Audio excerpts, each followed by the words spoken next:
జిల్లా అమలాపురంలో విషాదం జరిగింది. బీబీఏ మొదటి సంవత్సరం చదువుతున్న దీపక్ రాజ్ స్థానిక మెట్ల కాలనీలోని తన ఇంట్లో ఉరివేసుకుని ఆత్మహత్యకు పాల్పడ్డాడు. చెడు వ్యసనాలకు బానిసై కుటుంబ సభ్యులతో తరచూ గొడవ పెట్టుకునేవాడని తెలుస్తోంది. ఈ నేపథ్యంలో మానసిక ఒత్తిడితో ఆత్మహత్యకు పాల్పడినట్లు పోలీసులు అనుమానం వ్యక్తం చేస్తున్నారు. పోస్టుమార్టం నిమిత్తం దీపక్ మృతదేహాన్ని ఆసుపత్రికి తరలించారు. ఘటనపై కేసు నమోదు చేసుకున్న పోలీసులు దర్యాప్తు చేస్తున్నారు.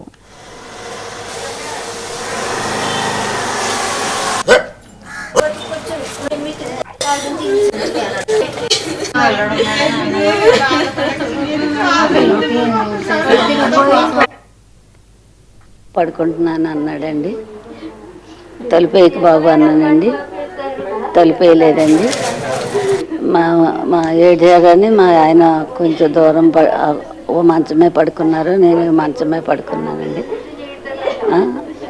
2 ఎంత అయిందో వాడు ఎప్పుడు ఏం చేసుకున్నాడో మాకు తెలియదు సార్.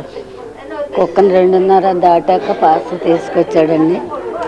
పిల్లోడు దుప్పటి కప్పుకున్నాడా లేదా అని చూస్తే తలుపు ఎలా చూస్తే ఏలాడు ఉన్నాడు. అంతే సార్, అంత మంచి లేదండి. చిన్నప్పటి నుంచి పుట్టిన కాడ నుంచి గారంగా పెంచుకొచ్చాను సార్.